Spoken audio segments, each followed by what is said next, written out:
Bizim тура эфир башландымы?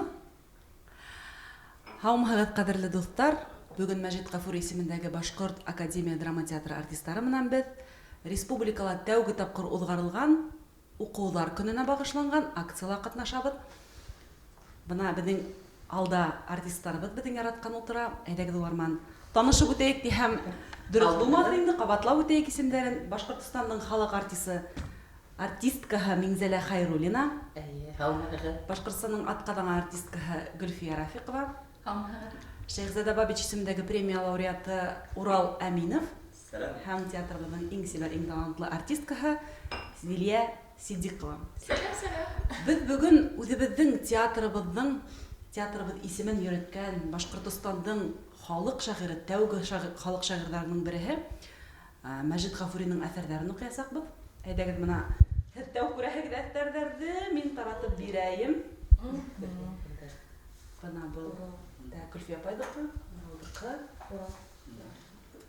Зилиә һиңә һәм Миңзәлә апай һиңә. Мәжит Ғафуриның беҙҙә бит инде «Ҡара йөҙҙәр» тигән драмаһы ҡуйылды.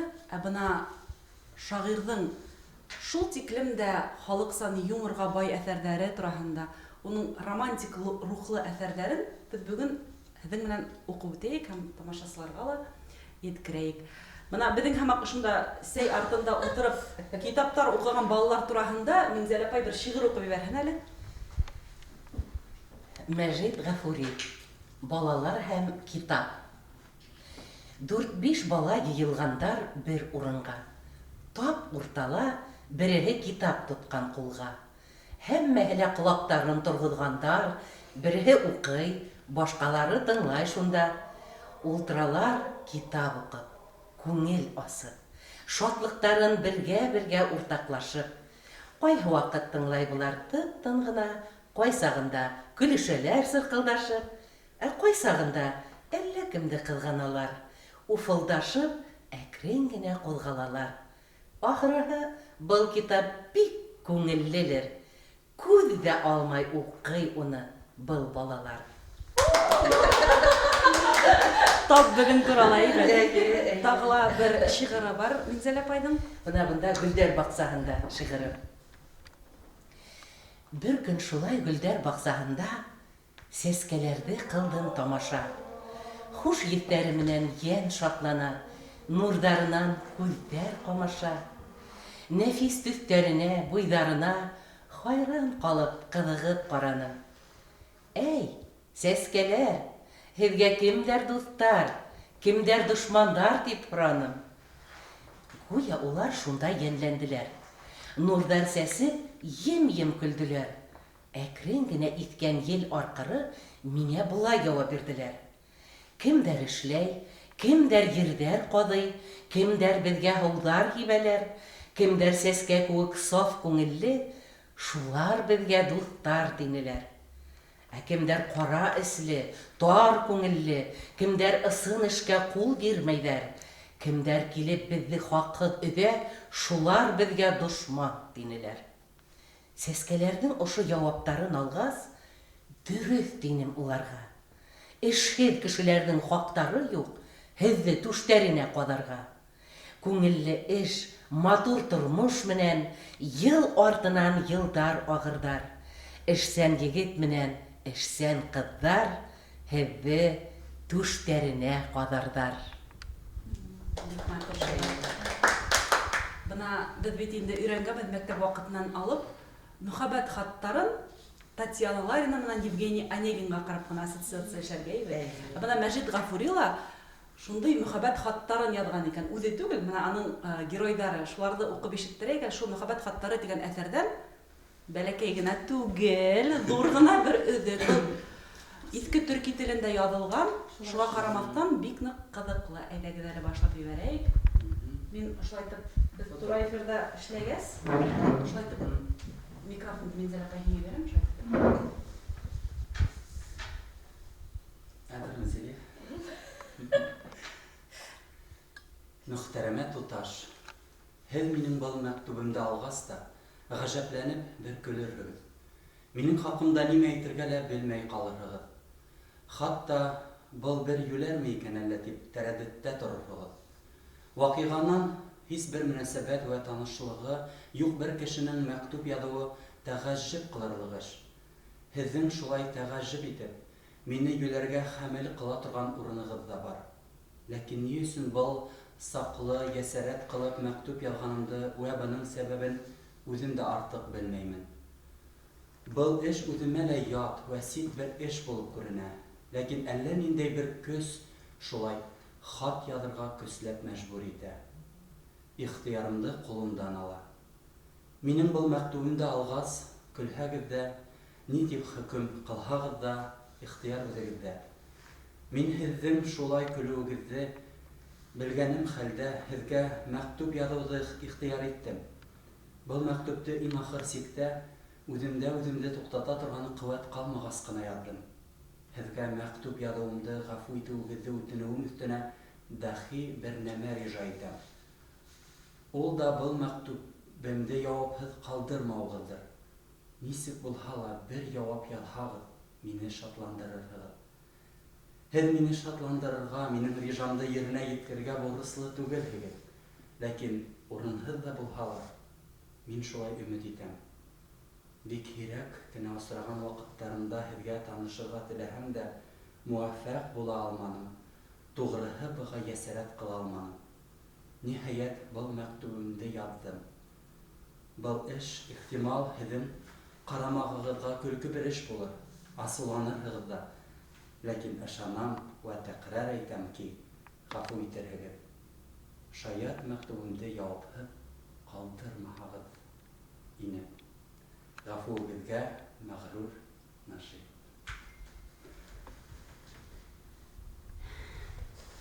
Нәҗип был мәктүбте язып тамам иткәч тә тәрәддүд исендә калды. Мәктүбтең үзеннән аңлашылдыгына күрә лә, Нәҗип был мәктүбте үзе дә белмәгән бер куәт тәэсире астында язды. Мәктүбте ебәрмәскә лә кирәк дигән бер фикердә, бер кисмен нисек тә бер якка калдырып, ниһаять мәктүбте ебәрергә карар бирде. Шунда ук ебәрделәр. Берничә көндән соң Нәҗип үзенең бүлмәһендә түбәндәге мәктүбте уку менән мәшгуль иде. Хөрмәтле әфәнде, күңелем тамам башка бер нәмә мәшгуль булган вакытта кулыма бер мәктүб килтереп бирделәр. Был мәктүб мине тамам хәйрәттә калдырды. Мәктүбебезне укыгас, ниһаять дәрәҗәле асуым килһә лә, тәкрар укый торгас бер ат гына басылды. 3 көн буена тәрән уйда йөрдем. Мин һеҙҙе ситтән тороп һәм ишетеп кенә беләм. Тик торганда бер дә мөнәсәбәтһеҙ хат язырга һеҙҙе нимә мәжбүр иткәндер, төшөнә алманым. Мәктүбебеҙҙе яуапһыҙ ҡалдырмаҡсы булған инем, ләкин нисек булһа ла бер яуап яҙа күрегеҙ тип әйтеүегеҙ, икенсе ихтизар ҡылып һыҙланыуығыҙ яуап яҙырға сәбәп була алдылар. Шуның өсөн генә яуап мәҡәмендә был хатты яҙҙым. Ихтимал, һеҙ был эшегеҙҙә мәғзүрһегеҙҙер. Ләкин миңә был йәһәт ҡараңғы. Башҡа нәмә яҙырға кәлимемә ҡулым бармай. Тәкрар әйтәм, ни маҡсут менән мәктүб яҙыуығыҙҙың серенә төшөнә алманым. Саниха. Нәҗип өмөт вә яс исендә торган вакытта был мәктүбте алып укыгас, төҫө үҙгәрҙе. Үҙендә бер ҡыҙыулыҡ хис итте. Тәкрар уҡыны, әллә ниндәй мәғәнәләр сығарырға тырышты. Тағы мәктүб яҙырға юл бармы, юҡмы, шуларҙы уйларға тотондо. Мәктүбендә артыҡ ул илтифатһыҙлыҡ күренмәй. Шуның өсөн дә тағы бер мәктүб яҙып, үҙемдең хәлемде ғарыз ҡылыу шәйәт, урынһыҙ булмаҫ дигән фекергә килеп, күп уйланғандан һуң икенсе мәктүбен яҙырға кереште. Ул үҙенең һөйгәненең ғәффәт даирәһендә ысын яратҡанын нескә вә ҡыҫҡа ғибарәләр менән яҙып белдерәһе килә. Бер ғибәрә, бер йөмлә яҙа ла тағы боҙа. Был ултырыуынан үҙенә башҡа бер ләззәт таба ине. Үҙенең төп маҡсудын ысын яратҡанын, яратыуында хәйлә фәләндең булмағанлығын киҫеп әйтергә батырсылык ҡыла алмай ине. Әллә нисә саҡлы уйлап, бер яҙып, бер һыҙып түбәндәге мәктүбен яҙҙы. Мөхтәрәмә Саниха, был мәктүбемдә алгас, һеҙҙең тағы бер рәт асыуығыҙ килеүен үҙем дә бик асыҡ беләм. Был хаҡта үҙ-үҙемде шелтә ҡылырға, үҙемдә бер кәмселек эҙләргә керештем. Мәктүб яҙыуым урынһыҙ булып, көлкө бер эш кенә булмаһын тип уйланым. Ләкин үҙемдәге етди һәм ысын бер ҡеүәт һеҙгә хат яҙырға ҡуша. Бының әҙәм даирәһендә булған мөҙәттә урынһыҙ түгел икәненә көслө дәлилдәр килтергән була. Был дәлилдәр үҙемдең ҡарамағымда бик көслө булһа ла, һеҙгә ҡарағанда дәлилдәр булырға ярамауын да беләм. Бына һеҙгә мәктүб яҙыуымдың сәбәбе шул ғына.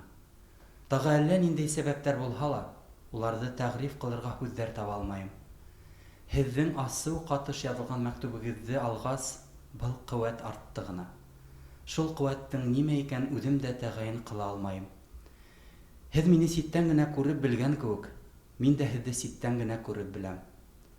Осраған ваҡыттарымда тик бер сит кеше рәүешле итеп ҡарап, күреп кенә үткәнем бар. Шул күреү, һинең гүзәл әхлағыңды ишетеү, күңелемдә бер эҙ ҡалдырған. Бына мин шул эҙ вә шул әҫәрҙе күңелемдән сығара ташлай алмаймын. Шул эҙ бара торғас бер ҡеүәткә әйләнде. Минең үҙенең ихтыяры буйынса йөрөтә башланы. Үҙем дә бик күп ысынлап уйлағандан һуң ғына һеҙгә хат яҙырға уйланым. Был эш ҡәбәхәт һәм насарлыҡтан хисапланһа, ғәфү итегеҙ. Инде һеҙгә был мәктүбемә лә яуап яҙығыҙ тип рижа ҡылырға телем бармай, ҡәләмем йөрөмәй. Теләһәгеҙ ни эшләгеҙ, ләкин мин мәғзур бер бәндәгеҙ булдым. Ихтизар илә Нажи. Нажи был мәктүбәне ҡаршы яуап алыу өмөтөндә түгел ине, ләкин үҙе дүрт күҙе менән бер яуап көтә ине. Һис көтмәгәндә түбәндәге мәктүбе алды. Нажи әфәнде, бер кешенән мәктүб алып, ҡаршы яуап яҙыу күңелемә лә килгәне юҡ ине. Һеҙҙең мәктүбегеҙҙе алғас, үҙемдә ҙур бер асыу һиҙәм. Күңелемдә һеҙгә әллә ниндәй бер нәфрәт пәйҙә була. Асыуланһам да, мәктүбегеҙҙе уҡығас, күңелемдә бер тарафында ҡыҙғаныу һиҙәм. Нимәлер һеҙҙе ҡыҙғанырға, һеҙгә яуап яҙырға ҡуша. Ситтән күреү менән генә күңелегеҙҙә ниндәй эҙ ҡалды икән. Шуны беләһе ине. Шуны беләһе килә. Бығаса күңелемә кереп тә сыҡмаған уйҙарға ҡалдыра. Шул сәбәпле мәктүбегеҙ булмаһа ине, тип теләй башланым. Сөнки әүелгә рәүештә тыныс, рәхәт көн үткәрәһем килә. Рижа ҡылыуығыҙға бинаан гына яуап яҙыусы С. Нажи Саниханың икенсе яуабын уҡығас, тағы бер мәктүб яҙыуҙан үҙен тыя алманы. Ихтыярһыҙ фәҡәр ысын күңеле менән мөтәрдәдин булған хәлдә өсөнсө мәктүбте яҙа башланы.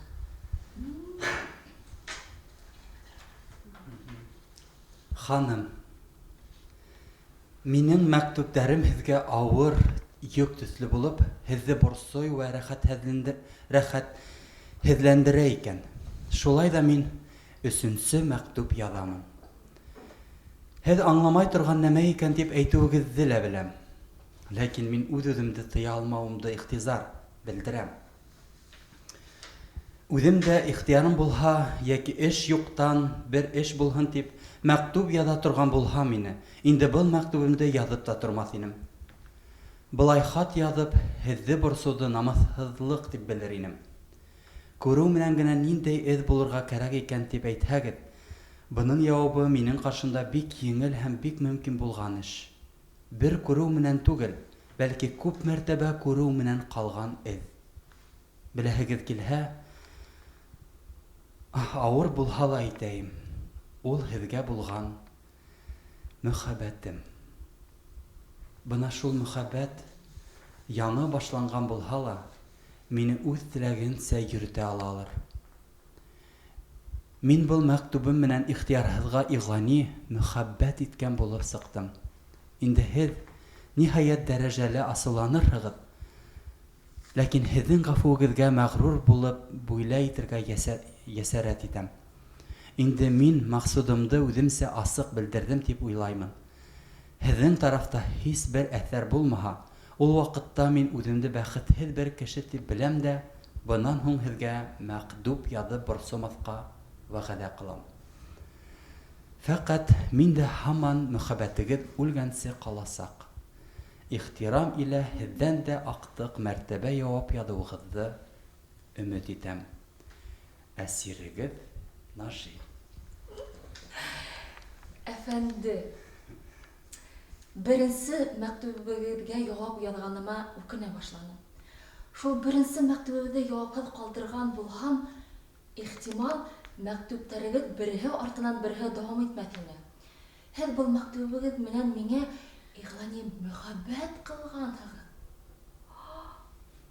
Бер яктан гына булган мөхәббәттән белмәйм зарар гына күрмәссегезме икән? Күңелегездәге эҙҙең ни нәмә икәнен белдем, ләкин ул эҙ минең тарафта бармы икән? Шуны ла уйлагыҙ. Минең әхлаҡ вә тәрбиәмде белмәйенсә, был дәрәжә мәфтүниәт изһар ҡылыуығыҙҙың мәғәнәһенә төшөнә алманым. Мөхәббәт тәхлиф менән була торған нәмә түгел икәнен шаят минән артыҡ белә торғанһығыҙҙыр. Мөхәббәт ауыр тиҙәр, һәм һеҙ дә шунда яҙаһығыҙ. Ләкин үҙ башына төшкәс, был хаҡта бер һүҙ әйтә алмайым. Бер аҙ уйлайым әле. Форсат бирегеҙ. Әсир булмай торығыҙ. Саниха. Саниханың был мәктүбе Нажиға бер яктан өмөт бирде, икенсе яктан өмөтһөҙлөк тыуҙырҙы. Саниха үҙен мыҫҡыл иткән төҫлө күренде. Ул Саниханың тиҙ генә иҫе китмәй торған ҡыҙ икәнен белгәс, бигерәк тә мәфтун була, уның тәрән аҡыллы булыуы менән хөкөм итә ине. Инде мәктүп яҙырғамы, юҡмы, бер аҙ уйлайым әле дигән һүҙҙәренә ҡарап өмөтө өҙмәне. Тағы ла мәктүп яҙһа, берҙән үҙенең аҡтыҡ мәктүбем дигән һүҙенә хилафлыҡ иткәнен, икенсенән Саниханың бер яҡтан ғына булған мөхәббәтен белмәйем, зарар ғына күрмәҫһегеҙ микән дигән һүҙенә ҡаршы булғанын уйларға кереште. Нәжи ихтиярһыҙ ғына түбәндәге мәктүпте яҙа башланы. Мәктүптәр бөтмәне. Шулай мәктүптәр бөтмәне, беҙҙең өҙөк тамам, әммә мин алдан спойлер әйтеп ҡуяйым. Мәктүптәр яҙа торғас, бер-береһенә ылығып киттеләр былар Саниха менән Нажи. Ғөмүмән, Мәжит Ғафуриҙың бына ошондай матур әҫәрҙәре бар инде, шундай романтик рухлы.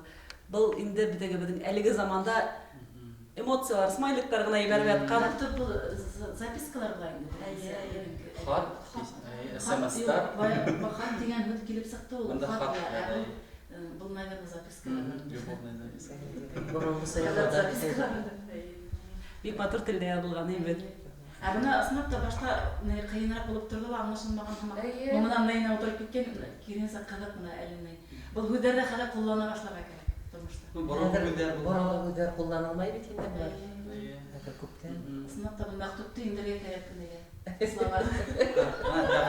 Тәғәжжеп ҡылырлыҡ эш дигән. Шундай беҙ быға хәтле осратмаған һүҙҙәр булһа ла, барыбер Аңлашыла. Һөйләмдә аңлашылмаған бер һүҙ генә булһа ла, ул бөтөнләй менән аңлашылып тора, уҡып бөткәс.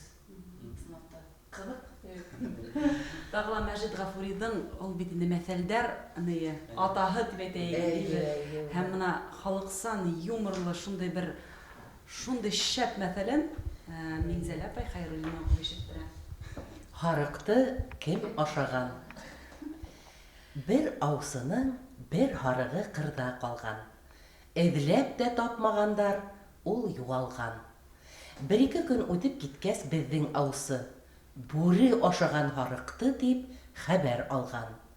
Быны ишеткәс, аусы сикһеҙ асыуланды, йыртҡыстарҙың был эшенә көйҙө, янды. Һарыҡтың үсен алмай ҡалмамын тип, януарҙарға ошолай тип хәбәр һалды. Ҡыҙғанып тора инем үҙем һеҙҙе, асыуланһам ҡалдырмамын бергеҙҙе. Һарығымды кем ашаһа шул кешене, тап ҡылам миңә тотоп биреүегеҙҙе. Аусыны белә урманда һәр бер януар. Был хәбәрде ишеткәс тә таң калдылар. Аусыны тидерәк риза итәйек дип, кәңәш өсөн бер урынга йыелдылар. Булды төлке секретарь, бүре рәис, һүҙ башлап рәис әйтте. Был ниндәй эш? Аусының һарығын кем ашаны? Танмайынса ошо ердә әйтеү тиеш. Шул эш өсөн саҡырҙым мин бында һеҙҙе. Асыуланһа, аусы ҡырыр барыбыҙҙы. Кем ашаһа, шуны биреп ҡотолайыҡ. Тоғролоҡтан айырмағыҙ үҙегеҙҙе. Тәүҙә бүре, ашаманым, тине, танды. Төлкө лә тоғролоғон һөйләп алды. Бөтә йыртҡыс үҙҙәрен аҡланылар. Бер яҡ ситтә йыртҡыс түгел, ҡуян ҡалды, тине бүре. Ситтә тороп яңғыҙ үҙең, бур кешенең күҙе төҫлө ике күҙең. Һарыҡты ашаған кеше һин түгелме? Әйтеп ҡал, бында килеп әйтер һүҙең. Ҡуян меҫкен ҡурҡыуынан ҡалтыранды. Ашаусы мин түгел, тип саҡ әйтә алды. Ул шикле кеше төҫлө яуап биргәс, бөтә йыртҡыс. Ашаусы шул, тип ауаз салды. Ашамай ҡуян, һис бер ваҡытта ит. Әйтә алманы, ашаған мин түгел, тип. Һарыҡты ашаған сусҡа ошо икән, тине бүре. Килтерегеҙ, бәйләргә еп. Шул сәғәт әллә ҡайҙан еп таптылар, ҡуяндың муйынына таҡтылар. Уҫаллығың язаһын тарт бына инде тип, аусының ауылына оҙаттылар. Бүре төҫлө йыртҡыстарға киңдер йыһан. Һәр ҡайҙа хурлыҡ күрер меҫкен ҡуян. Зарарлы бәндә булып күренерһең, башҡаларға ҡылмаһаң да һис бер зыян. Бик тә фәһемле бит, хәҙерге заманда ла бик тә фәһемле. Тура килеп, һәр бер заман өсөн тура килеп тора. Ысынлап та мәктәптә уҡығайны. Ундай да тормошта һәр ваҡыт була инде, шуға актуаль, яман менән актуаль. Шул тиклем юморы нескәй бит, шундай. Әйткәндәй, ҡәҙерле тамашасылар, шундай уҡ бит нескәй юморлы, халыҡсан әҫәр менән беҙ үҙебеҙҙең миҙгелебеҙҙе асып ебәрәсәкбеҙ. 22 сентябрь ҡыҙ урлау музыкаль комедияһы. Минзәл апай, һеҙгә һүҙ, тамашасыларҙы саҡырығыҙ. Әйе, хөрмәтле тамашасылар, беҙ һеҙҙе үҙебеҙҙең премьераларыбыҙҙа, спектаклдәребеҙҙә көтөп ҡалабыҙ. Беҙ һеҙҙе шул тиклем һағындыҡ. Бына ҡыҙ урлау комедияһы Мостай Кәримдең инде бөтә театрҙарҙа ла ҡуйылды Башҡортостанда, һәм беҙҙә ул яңыртылып Илсур Ҡазаҡбаев тарафынан ҡуйылды. Һәм унда театрыбыҙҙың барлыҡ артистарын күрә алаһығыҙ. Килегеҙ тамашаларға, күрегеҙ, беҙ һеҙҙе һағындыҡ, көтөп ҡалабыҙ. Шулай тағын бер генә анонс әйтеп үтәйек. 16 октябрь беҙҙең Башҡортостанның атҡаҙанған артисткаһы Гөлфиә Рафиҡованың юбилей кисәһе үтә. Гөлфиә апай, һеҙҙәрҙе саҡырыу. Хөрмәтле тамашасылар, ысынлап та 16 октябрь мин һеҙҙе үҙемдең тамашама юбилей кисәһенә саҡырам. Үҙемдең күстәнәсем, ул бит кисә ине тигән спектакль менән көтөп ҡалам. Рәхим итегеҙ. Килегеҙ. Саниха инән тамамлап ҡуйыусы тигән был. Ҡәҙерле тамашасылар, ысынлап та беҙ һеҙҙе көтөп ҡалабыҙ, беҙ һеҙҙе һағындыҡ, бына йәй буйы энергия менән тупландыҡ, шуға күрә килегеҙ, күрегеҙ, театрға йөрөгөҙ. Китаптарҙа уҡығыҙ. 22 сентябрь, дуҫтар, ҡыҙ урлау комедияһы Мәжит Ғафур исемендәге Башҡорт академия драма театры. Көтөп ҡалабыҙ. Ҡабылығыҙ! Осрашҡанға тиклем. Бына мин былай таратып бирһәм дә, былай тип уҡый алабыҙ бит. Шундай аквариндар, шундай текст ҡыйын. Әҙер кенә Әйе. mistake. Mistake. It is her mistake. Юҡ, ысынлап та Юҡ, Ашыҡ бар инде. Ниндәй? Бына Әйе, Гөлфиә апайҙың Гөлфиә һүҙҙәре. апайҙың һүҙҙәрен тиҙгә уҡыйҙар. әйе, аны мин шуны аңланым. Ну, Гөлфиә, һин уның һуңғы теге инендә Сөйләмен дә аңламыйм. Батыр ябылган дип Янай ятты. Минем мурда. Ой, күзләре, борынның күзләре бигрәк матур.